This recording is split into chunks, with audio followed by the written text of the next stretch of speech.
Alright, Shalom Israel, Shalom Yashua Allah, Peace Israel. Alright, you Black, West Indians, Puerto Ricans, Latinos, and Native Americans. My name is Ayashamath from the Hebrew Israelite Church at Carolina, particularly the Truth or Die Camp. Alright, just want to hit you with a quick lesson real quick. Alright, entitled Live Peaceably with All Men. Alright, because you got men of the Lord out here who they don't conduct themselves in the correct manner when they're around men or when they're around certain people.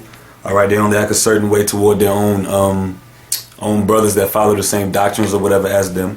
But I'm going to be showing you today out of the scriptures how you should conduct yourself as a man of the Lord. All right, around men that believe in the same thing you believe in, or around men that don't believe in the same thing that you believe in. All right, and how to approach other brothers and sisters in Israel, all right, who don't follow the same thing as you, and also how to treat brothers that do follow the same thing as you. All right, so with that being said, the lesson is entitled Live Peaceably with All Men. And with that, we're just going to jump straight into the scriptures, because nothing can say it better than the scriptures. This is 1 Peter 1:25. But the word of the Lord endureth forever, and this is the word which by the gospel is preached unto you. Chapter 2. Wherefore, laying aside all malice and all guile and hypocrisies and envies and all evil speakings, as newborn babies, desire sincere milk of the word, that ye may grow thereby. It is so be ye have tasted that the Lord is gracious. That's right, the Lord is gracious because he pulled you out of the fire, all right, that you was going to be engulfed in if you didn't turn to the Lord. All right, so you have to be very appreciative and very thankful that the Most High shined His grace upon you in order for you to get His word. Now it says, laying aside all malice and guile. And on my own, real quick, I'm gonna go to the Blue Letter Bible, and we're gonna get the definition of. We're gonna see if we can get those two definitions of those two words right there, malice and guile. All right, so we can see exactly what that's talking about. I didn't want to get this before. I hadn't planned on looking those two words up, but I'm gonna do it right now for the edification and read it to you. That's 1 Peter 2:1.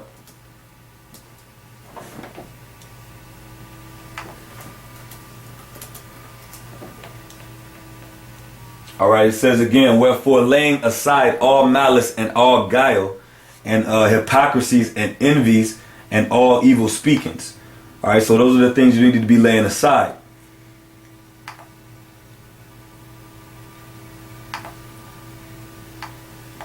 All right, the Greek word for malice right there is pronounced as such. Strong's G 2549. Kakia. All right, the definition of that is malignity, malice, ill will. All right, desire to injure. All right, wickedness, depravity, wickedness that is not ashamed to break laws, evil and trouble. All right, so all of those things that I just named, being the definition of that word in the Greek, those are things you need to be laying aside. All right, if you're going to be a man of the Lord. Now, the next word that our elder Paul used, he said, lay aside all guile. And the Greek word for guile there is pronounced as such. Strong's G 1388. Dalos.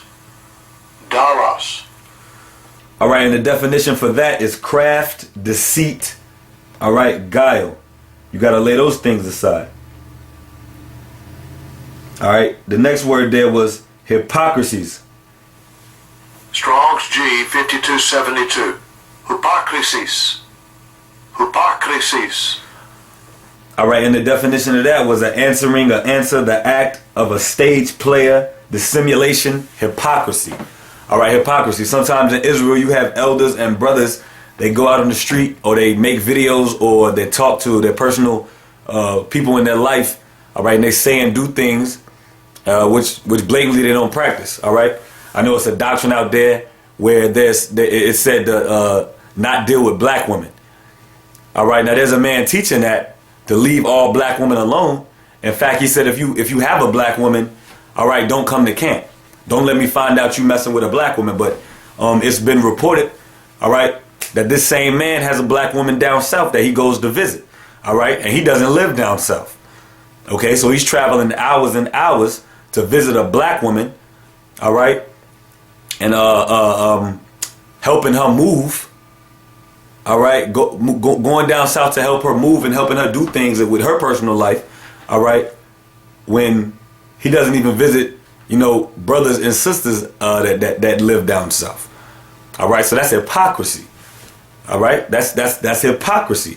And also hypocrisy is when you reading out of the scriptures and you just I was talking to an elder brother from the We Got Next movement, and he said, you know, guys read scriptures and they just gloss all over it when it's really cutting them. You know what I'm saying? But whatever is blocking their vision at the time, they're reading right over it and not applying it to themselves. That's also hypocrisy, man. So you got to lay that aside. All right. The next word there was envies, and the Greek word there is pronounced as such. Strong's G 5355. Thanos. Thanos. And the definition there was envy, or when you do something for envy, i.e. prompted by envy. All right? That's another thing you got to lay aside. And this is Peter speaking here also. I think I said Paul earlier. This is our forefather and our elder Peter, all right, who was the rock that the church was built upon. He was the head elder back then. All right, it wasn't Paul. All right, for those that think that Paul was the elderest brother back there amongst the apostles and disciples, no, it was Peter. All right, he was the head of the church. All right, it was Peter. It was Peter, James, and John. All right, at the top. And they actually called Peter Cephas, which means the stone. And Peter, which is Greek Petros, actually means rock or stone. So they actually nicknamed him, you know, Pete. I was talking to a brother and I was breaking this down to him.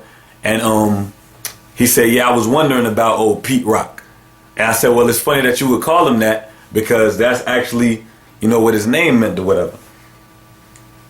All right, the last thing he said to lay aside was evil speaking. And the Greek word there is pronounced as such. Strong's G 2636. Katalalia. Katalalia. Yeah, and that's defamation and evil speaking. You got to lay all that aside when you become a man of the Lord, or if you inspired or moved to be a man of the Lord. You got to lay those things aside. But we're going to keep reading on in Peter here. This is 1 Peter 2 and 4. To whom coming as unto a living stone, disallowed indeed of men, but chosen of God and precious. That's talking about Yahushua the Christ. It says this: ye also as lively stones are built up a spiritual house and a holy priesthood, to offer up spiritual sacrifices acceptable to God by Yahushua the Christ. All right, and those offerings that you're supposed to be offering up are prayers and spiritual songs. How do we know that? You got to go to Hebrews 13 and 15. By him let us offer the sacrifice of praise to God continually, that is the fruit of our lips, giving thanks to his name. All right, so that's how you offer sacrifices in this day and age. You don't do it with lambs, rams, and sheeps or whatever on an altar. All right, that's how you sacrifice to the Lord, by praising him and praying to him. All right, the scripture says this in Peter. Wherefore also it is contained in the scripture, behold, I lay in Zion a chief cornerstone, elect and precious, and he that believeth on him shall not be confounded. Unto you therefore which believe he is precious, but unto them which be disobedient, the stone which the builders disallowed, the same is made the head of the corner, and the stone of stumbling and the rock of offense, even to them which stumble at the word, being disobedient, whereunto also they were appointed. But ye are a chosen generation, a royal priesthood, as a holy nation, a peculiar people, that ye should show forth the praises of him who have called